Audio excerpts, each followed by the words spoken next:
వాటిక details లోకి వెళ్తే ప్రధాని మోదీతో రాజ్నాథ్ సింగ్ భేటీ ముగిసింది. నిన్న బీఎస్ఎఫ్ డీజీ దల్జీత్ సింగ్ రాజ్నాథ్ సింగ్ తో భేటీ అయ్యారు. వరుస భేటీలతో పాకిస్తాన్ దర్చుకుంటోంది. ఇప్పటికే భారత్ వాటర్ డిజిటల్ స్ట్రైక్ చేసింది. సర్జికల్ స్ట్రైక్ చేయాలని భారత్ పై ఒత్తిడి ఉంది. సైనిక చర్యలపై వరుస సమావేశాలు జరుగుతున్నాయి. 24 గంటల వ్యవధిలో మోదీతో రాజ్నాథ్ సింగ్ రెండోసారి భేటీ అయ్యారు. ఉగ్రవాదుల ఏరివేతపై చర్చించారు. పాక్ భారత్ సరిహద్దు ఉద్రిక్తతలపైన చర్చించారని తెలుస్తోంది. రక్షణ మంత్రితో ఇప్పటికే defence staff chief Anil Chauhan భేటీ అయ్యారు. వరుస భేటీలు ఉత్కంఠ రేపుతున్నాయి. వాటికి ఇదే విషయం గురించి మరింత సమాచారం మా నేషనల్ బ్యూరో చీఫ్ కళ అందిస్తారు. చెప్పండి కళ, భేటీ అయితే ముగిసింది రాజ్నాథ్ సింగ్ అలాగే ప్రధానితో. సో ఈ వరుస భేటీల తర్వాత మరి ఏ నిర్ణయం తీసుకున్నారు?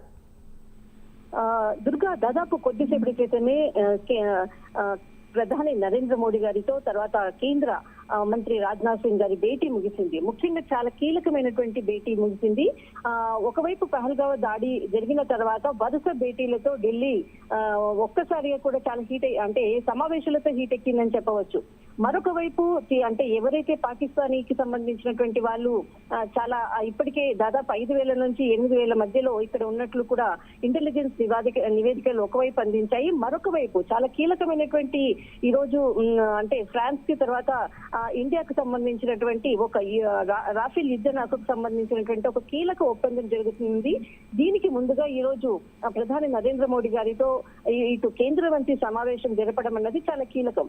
అయితే ఇంతకు ముందు ఏదైతే మనం ఫ్రాన్స్ తో జరిగినటువంటి కీలకమైనటువంటి ఒప్పందాలు ఇంతకు ముందు జరిగాయి, కానీ ఆ ఒప్పందాల తర్వాత కూడా ఈ రోజు జరిగేటటువంటి ఒప్పందం మాత్రం చాలా పెద్ద ఒప్పందం అని చెప్పవచ్చు. గతంలో మనకు జరిగినటువంటి ఒప్పందంలో దాదాపు 58,000కు సంబంధించినటువంటి లక్షలకు సంబంధించినటువంటి ఒప్పందము యుద్ధ విమానాలకు సంబంధించి జరిగింది. కానీ ఈ రోజు జరిగేటటువంటి ఒప్పందం మాత్రం అతి పెద్దది ఒప్పందం 63,000 కోట్లు. దాదాపు ఇంతకు ముందు జరిగినది 58 కోట్లు అయితే ఇప్పుడు జరిగేటటువంటి బిగ్ డీల్ మనకు 63 కోట్ల బిగ్ డీల్ అని చెప్పవచ్చు. దాదాపు ఇక్కడ ఫ్రాన్స్ కు సంబంధించింది 26 రాఫెల్ మెరైన్ విమానాల కోసం ఈ రోజు ఒప్పందం జరుగుతుంది. అయితే ఈ ఒప్పందంలో దాదాపు మనకు చాలా అంటే ఈ గతంలో మనకు 2016లో ఒప్పందాలు జరిగాయి. దాని తర్వాత ఈ రోజు జరిగేటటువంటి ఒప్పందం మాత్రము ఇప్పుడు ప్రస్తుతం ఒకవైపు పహల్గావ్ దాడి ఒకవైపు జరిగింది, ఒకవైపు పాకిస్తాన్ యుద్ధానికి కవ్వింపు చర్యలు చేస్తుంది. కానీ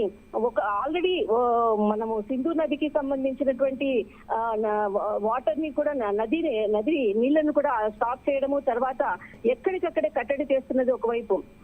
అంటే ఒకవైపు భయపడుతూనే ఉంది, మరొక వైపు మనం ఈ రోజు ఏదైతే డీల్ ఫ్రాన్స్ తో చేసేటటువంటి డీల్ పై కూడా చాలా భయంతో ఒకవైపు ఉన్నట్లు కూడా తెలుస్తుంది. అయితే దీనికి సంబంధించింది ఏదైతే ఈ రోజు జరిగేటటువంటి డీల్ మనకు ఈ విమానాల డీల్ దాదాపు 28-29లో ఈ డీల్ అంటే విమానాల డెలివరీకి సంబంధించింది ప్రారంభమవుతుంది. అయితే ఈ యుద్ధ విమానాలు దాదాపు 2031 మరి 32 సంవత్సరం వరకు మనకు చేరుకుంటాయి. అయితే ఇది చాలా హై ప్రొఫైల్ ఉన్నటువంటి యుద్ధ విమానాలు. దాదాపు ఈ యుద్ధ విమానాలకు సంబంధించినటువంటిది ఇప్పటి వరకు కూడా దాని ప్రత్యేకతలతో కూడినటువంటి పూర్తి నివేదికలు కూడా ఇవ్వడం జరిగింది. ఆ నివేదికలే ఈ రోజు సమావేశంలో పూర్తి అప్డేట్ కూడా ఇవ్వడం జరిగింది ప్రధాని నరేంద్ర మోడీ గారికి. అయితే ముఖ్యంగా ఇక్కడ దీనికి సంబంధించినటువంటి ఏదైతే రాఫెల్ మెరైన్ దాదాపు ఇది 50.1 అడుగుల పొడవుతో ఉంటుంది. దాదాపు 15,000 కిలోల బరువు వరకు ఉంటుంది. అయితే ఇది నిమిషంలో దాదాపు రాఫెల్ యుద్ధ విమానం దాదాపు 18,000 మీటర్ల ఎత్తుకు నిమిషంలోనే చేరుకునేటటువంటి హై కెపాసిటీ ఉన్నటువంటి యుద్ధ విమానాలు. అయితే ఇంతకు ముందు ఏదైతే పాకిస్తాన్ కు ఉన్నటువంటి F-16 మరియు చైనాకు ఉన్నటువంటి J-20 కన్నా చాలా మెరుగైనటువంటి రాఫెల్ యుద్ధ విమానాలు ఈ రోజు జరిగేటటువంటి డీల్లో ఇది చాలా ప్రత్యేకం. అయితే ఇప్పటి వరకు కూడా ఇది చాలా 3,700 కిలోమీటర్ల వరకు దాడి చేసేటటువంటి ఒక కెపాసిటీ ఉన్నటువంటి రాఫెల్ యుద్ధ విమానం. ఇటువంటి యుద్ధ విమానాలను ఈ రోజు కీలకమైనటువంటి ఒప్పందం చేసుకోబోతుంది ఒకవైపు. అయితే దీనికి సంబంధించినటువంటి ముఖ్యంగా ఈ ప్రత్యేకతలు ఉన్నటువంటి ఫ్రాన్స్ తో ఈ విధమైనటువంటి ఒప్పందం చేసుకోవడం అన్నది చాలా కీలకమైనటువంటి అప్డేట్ దుర్గా. అయితే ఇంతకు ముందు ఏదైతే కొన్నారో దాదాపు మనకు 2016, 2017 2017 లో జరిగినటువంటి ఏదైతే రాఫెల్ కి సంబంధించినటువంటి విమానాలు కొన్నారు. అది ఇప్పుడు మనకు హర్యానా నుంచి, అంబాలా నుంచి, అక్కడి నుంచి వాటిని ఉపయోగిస్తున్నారు. ప్రస్తుతం వీటన్నిటికన్నా కూడా పవర్ఫుల్ అయినటువంటి యుద్ధ విమానాలను ఈ రోజు కొనడానికి మాత్రం ఒక డీల్ మాత్రం కుదుర్చుకున్నది. మొత్తం మీద మాత్రము ఒక బిగ్ డీల్ ఈ రోజు ఉంది. దీనికి అంటే పాకిస్తాన్ చాలా భయంతో ఉన్నటువంటి పరిస్థితి. ఏ విధమైన చర్యలు తీసుకోబోతుంది అన్నది మాత్రం పాకిస్తాన్ భయపడుతూనే ఉంది. దుర్గా రైట్ కళ, అయితే ఇప్పుడు యుద్ధ విమానాలు అలాగే సైన్యాన్ని కూడా సిద్ధం చేస్తూ ఉండడం, ఖచ్చితంగా ప్రతీకారం తీర్చుకుంటాం అనడంతో అంటే సర్జికల్ స్ట్రైక్ ఖచ్చితంగా జరుగుతాయని మనం అనుకోవచ్చా? దుర్గా, ఖచ్చితంగా సర్జికల్ స్ట్రైక్ ఎప్పుడైనా కానీ నరేంద్ర మోడీ గారు ఏది చెప్పకుండానే అంటే మనకు సిసిఎస్ ఏదైతే సమావేశం జరిగిందో అందులో చాలా విషయాలు చర్చించారు. ఒకటి మనకు సింధు నదికి సంబంధించినది అనుకోవచ్చు. దాదాపు 5 సమావేశంలో 5 అంశాలను ప్రధానంగా చర్చించారు. కానీ ఎక్కడా కూడా మనము యుద్ధం చేయబోతున్నామని చెప్పకుండానే సైలెంట్ గా పాకిస్తాన్ మీద చర్యలకు మాత్రం పూనుకున్నది. కానీ అసలు ఊహించలేదు ఇంత పెద్దగా భారత్ అడుగులు వేస్తుంది పాకిస్తాన్ మీద.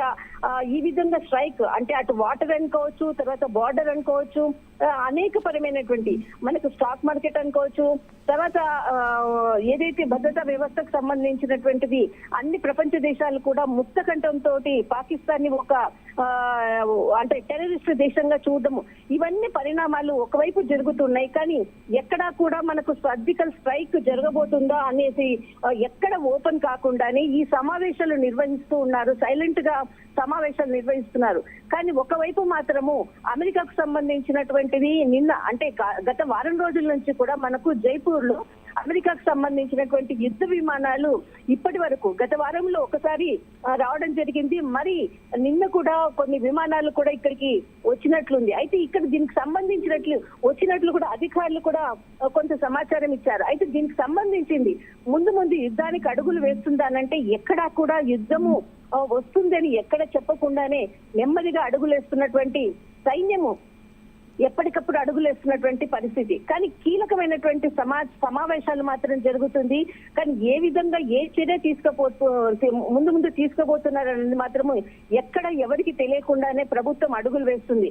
దీనికి సంబంధించినటువంటిది మనకు బ్రాడ్కాస్ట్ కి సంబంధించినటువంటిది కూడా ఒకటి దీనికి సంబంధించినటువంటి రూల్స్ కూడా పాస్ చేయడం జరిగింది.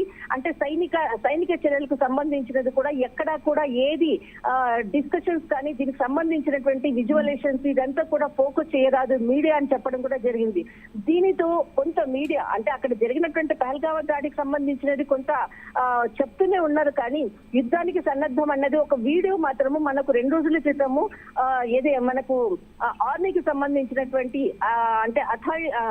అఫీషియల్ గా ఒక చిన్న వీడియోను విడుదల చేసింది.